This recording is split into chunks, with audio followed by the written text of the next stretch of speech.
So Amazon EC2. EC2 means Elastic Complete Cloud. Launching the servers in AWS cloud, like Windows servers, Linux servers. Already ready-made servers are available. How to launch them we are going to discuss in this class. Amazon EC2.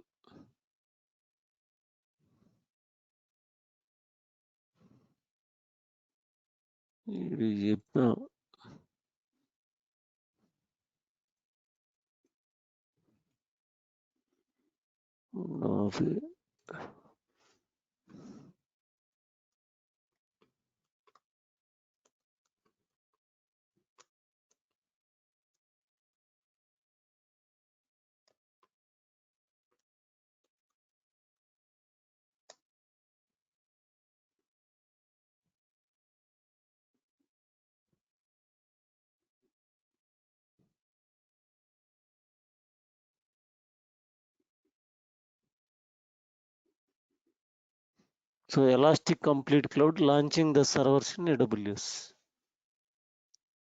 So introduction to Amazon EC2. EC2 benefits, use cases, EC2 features. What are the different instance types? Like we have different hardwares, like Dell laptop, different models, Lenovo laptop, different models. Like we have different types of instances are there.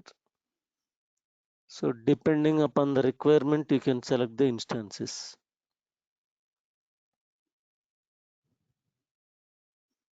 Next,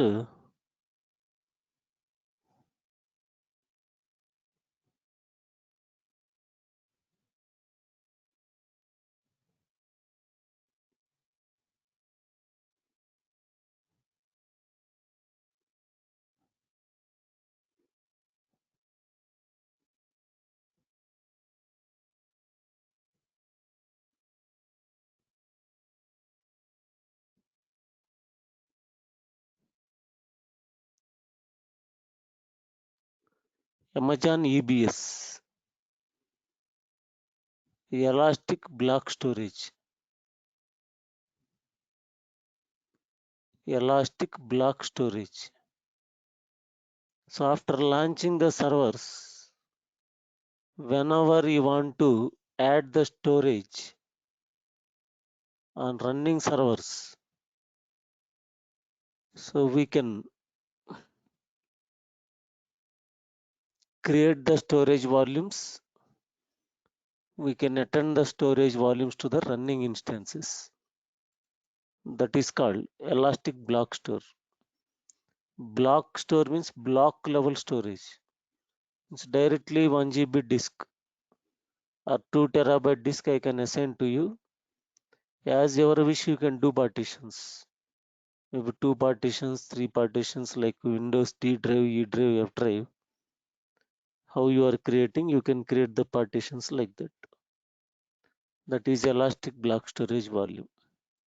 So introduction to EBS, EBS size and capacity, EBS benefits, use cases, different volume types in Elastic Block Storage, how to take the snapshot of the volumes, what are the features of EBS. So we are going to discuss in that class. Next, Elastic IP address. So Elastic IP address is nothing but assign a permanent IP address.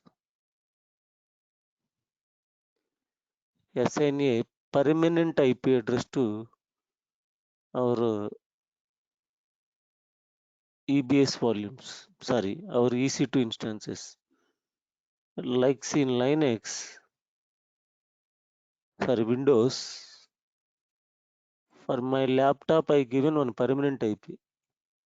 Go to Ethernet properties. TCP IPv4. So this is permanent IP 192.168.0.120. So subnet mask is 258. This is permanent. This cannot be changed. Like while you are working with cloud, you can assign one permanent IP address to the cloud environment. That is called the elastic IP address. Because if there is no elastic IP address, every time we have to assign temporary IP. So a temporary IP means every time they will be change your IP address.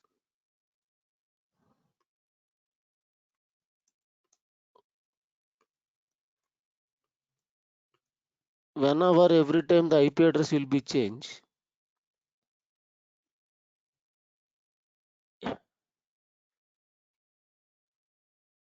the clients they cannot access IP address every time.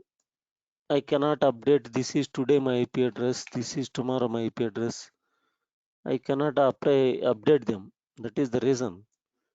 Directly every day they can get the same IP address. That is we are going to get, that we are going to assign elastic IP address. But that is chargeable. What are the charges we are going to assign? So I am going to discuss in our classes. So elastic IP address is chargeable, remember. That is chargeable. But immediately you have to configure within 1 hour. You have to remove that IP address. You have to remove the IP address. That is elastic IP. Next,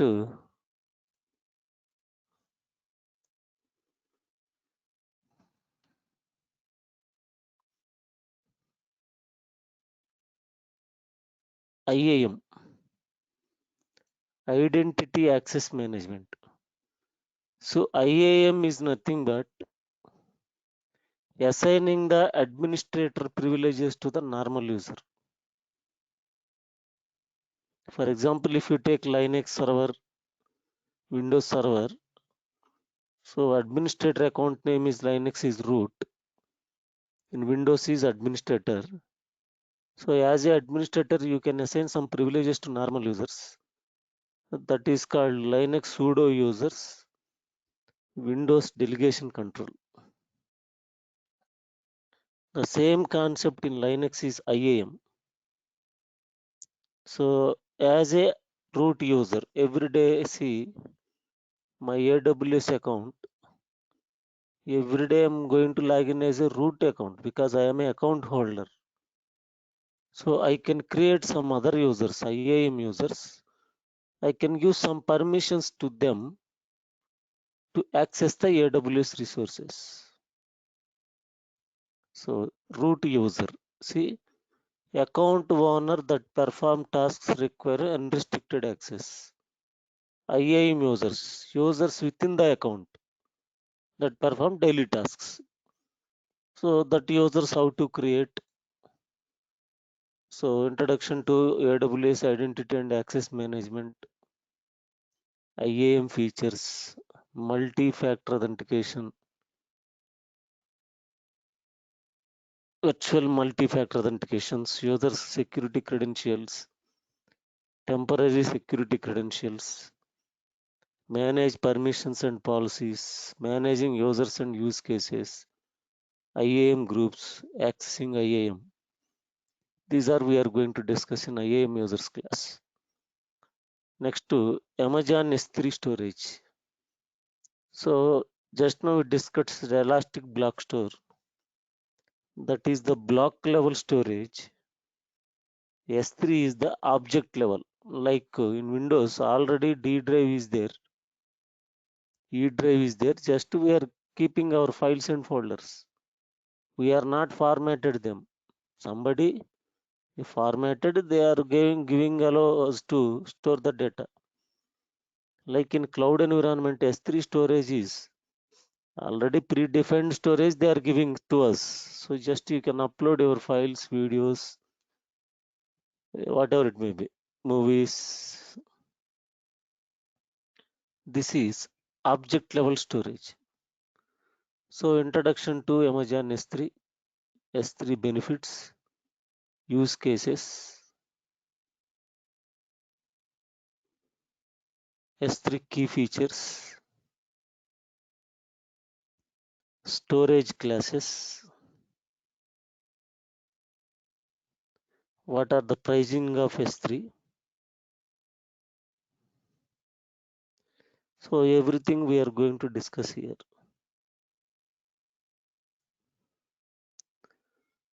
What is the pricing? What is the data size? How to host your own website. For example, whenever you want to host any website, you need one operating system. Remember, whenever you want to host your website, you need one operating system, either Linux or Windows. If it is Linux, you have to configure Apache web server. If it is Windows, you have to configure IIS. But in cloud environment, background without any operating system, by using S3 storage, directly you can host your website. So anybody they can access your website. That is remember. So how to host your own website? What are the practical scenarios we are going to see? Amazon Glacier. Amazon Glacier is a secure, durable, and extremely low cost storage. Amazon Glacier is optimized for data that is rarely accessed and retrieved several hours. See, regularly used data means frequently used. For example, this is my laptop, nobody will charge. For example, I am showing you. So every day I am going to use the storage. I have so many folders are there, but every day what I am going to use here, AWS class folder, Linux class folder I am using every day since last 5 years. Solaris I am not teaching, SCM I am not teaching, VMware I am not teaching. I am not opening these folders, but they are with me only. But when required, maybe I can open that folders. If anybody request me to teach it weekly 1 hour or 2 hours, then I can think. But regularly I am not using. Like that in cloud, whatever the data you uploaded, if you are not using frequently, unnecessarily you are going to pay the money. Unnecessarily you are going to pay the money. So in that type of storage, you can move to Glacier, very low cost storage. If they are charging 25 cents, 0.25 cents for frequently accessed standard storage class. If you move the storage into Glacier, 5 cents or 10 cents they will charge. But the data is important. But when I can access, I don't know. But even unnecessarily, I don't have to pay the money. Frequently access data money, this money I don't pay. Same. So I can move the data which is frequently accessed to. I can put into main storage class. The data I am not using frequently, I can move to Glacier. For that, we need to write down the lifecycle management policies. That is, we are going to discuss each and everything practically. Next to VPC, the backbone of cloud computing is VPC, Virtual Private Cloud. So you have a organization, I have a organization, somebody else, they have a organization. We are all in the cloud. We are all in the cloud. That is, cloud means public. So public means anybody can access internet, they can access servers. But how do you secure your servers? How do you secure your servers? Then we can go for VPC, Virtual Private Cloud. So VPC enables you to launch AWS resources into a virtual network that you have defined as per your requirements. You can define the network, your own network. Nobody can enter into your network because we are going to create a number of private network subnets, public subnets, routing tables, internet gateways. So number of configurations we are going to do. That is VPC we are going to discuss. Next, auto scaling. So automatically increase or decrease your servers depending upon the requirement. For example, we have a flipkart.com website is there. Every Wednesday they are going to give some offers. On that day, one server capacity is not enough to manage the incoming requests. So they need another server to take the load of this. So in physical environment, you have to buy and you have to configure. But in auto scaling in cloud environment, once you configure auto scaling, depending upon your requirement, that much of machines automatically will launch. So when the requirement is high, it will launch the new instances. When that much of requirement is not, automatically it will terminate. So that is auto scaling. Automatically up, automatically down. Next, elastic load balancer. So distributing the balance between the multiple applications and servers. So there is a heavy load on one application. So sometimes you can see application is very busy, very load is very high. So that type of applications you can configure load balancer. Some request will go to one server, another request will go to another server. That is load balancers. So how to configure that load balancers we are going to discuss in the class elastic load balancer.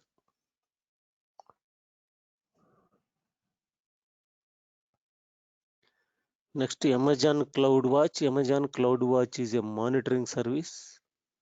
What is going on in my AWS infrastructure? What is going on in my AWS architecture which I configured? Everything I can monitor. If my CPU utilization is less than 10%, terminate it. If my CPU utilization is greater than 70%, launch new instance. Like whatever the requirement you need, so that service or resource you have to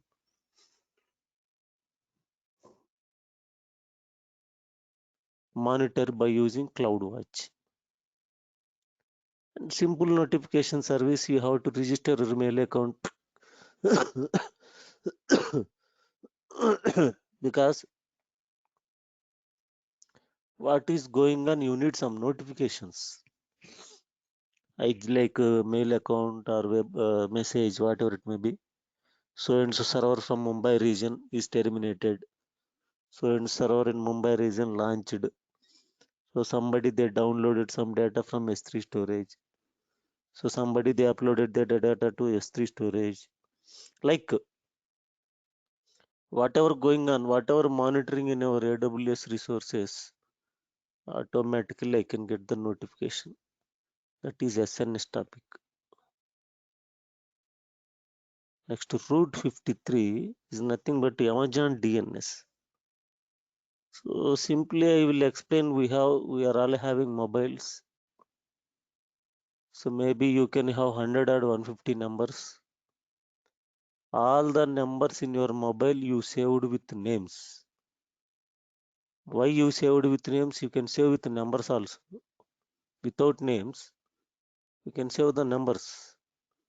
But why you saved with number names? Because if you only save with numbers, if you want to call to anybody, you cannot remember their numbers. So that is the reason what we are going to do. We can take the number. We have to save it as name. Brother, brother one, home one, or friend, Santosh, Ramu, friend. So Srinivas faculty from Hyderabad, like whatever it may be. So then to whom you want to call directly, you can search the name, you can call. If you are not saving with the names, you cannot understand which number is for which person. Like in real-time networking environment, we can have millions of websites are there. So we cannot remember the websites with numbers. We can remember with the names. So how to do that one means you need to configure domain name system, name resolution server. That is Amazon Route 53. Amazon's proprietary DNS. Like Linux DNS server is there. Windows DNS server is there. Like in cloud, we have Route 53. Amazon DNS. So that is called Route 53. See how to configure Route 53, we are going to discuss in the class. Next, cloud front is nothing but a cache servers. Cache servers will improve the performance of main server. Because for example, every day I am log into, I am accessing Gmail account. So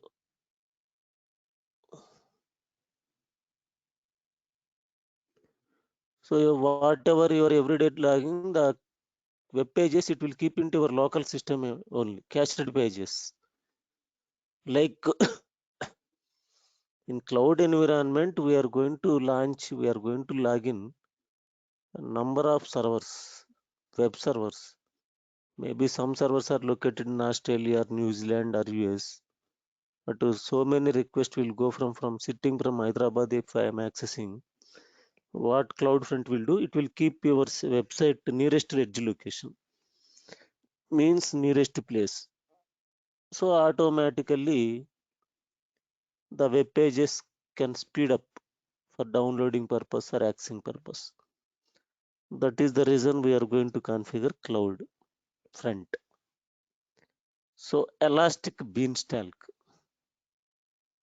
So elastic beanstalk, you are a programmer, you can directly deploy your application, deploy your code. You can directly deploy your cloud by using elastic beanstalk. Background automatically the infrastructure it will create, load balancers it will create, everything it will do. That is called elastic beanstalk. Just to deploy your application, automatically it will provide your infrastructure. Next, simple queue service, message queue service, simple email service, email registration, authorization services. So cloud formation, already you configured one setup in Mumbai region. Same setup we want to launch in Singapore region. Again, no need to go for the Singapore region and Mumbai region. So automatically, by taking the cloud formation, you can make it some templates. You can you can deploy into Singapore region. Next, relational database services, how to manage the RDS database, DynamoDB services.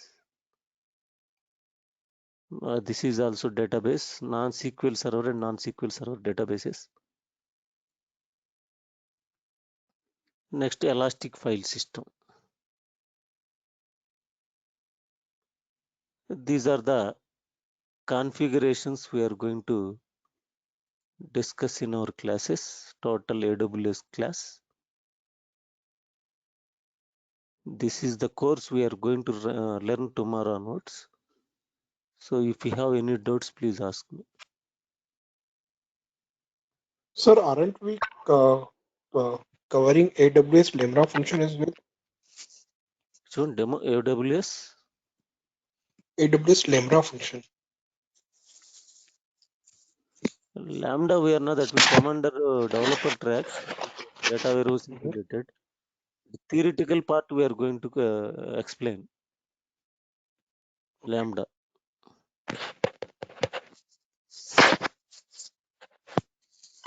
Okay. Is there any other questions? Please ask me.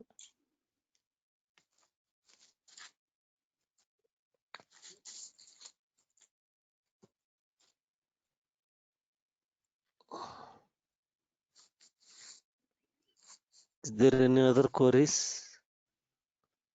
So who are not paid the money today, please complete the money payment. We are going to start our main classes tomorrow onwards. First class, what is the introduction to AWS, AWS architecture, what are the global infrastructure of AWS.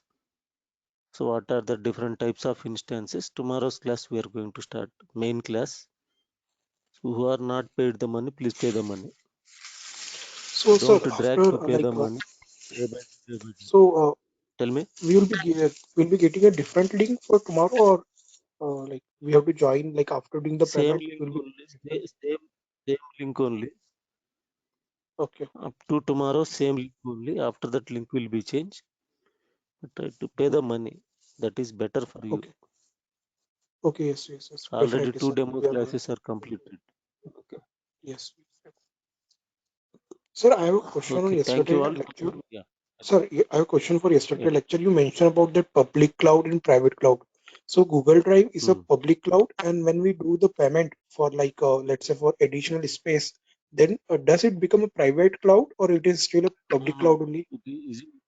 it is a public cloud only, but pay per usage model you are using.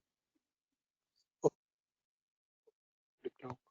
That is public cloud only, but pay per usage Mm. model, some services you are accessing. Yes, yes. Private cloud means Google has their own servers. For example, there is a Mm, Gmail server. You are not managing that server. mm, If you log into if you are an employee of Google, if you log in Gmail, if you are adding new features, if you are doing something, that servers will be cloud. You are not Google. You are not a Google employee. I am not a Google employee. We are not able to access their servers. Some resources you are utilizing. Understand? yes, sir. Okay. Okay. Thank you all. Tomorrow, same time, we are going to start our first class. Sure, This is sir. AWS Introduction and Architecture. Okay. Thank you all. Okay. Thank you. Thank you. Okay. Thank you.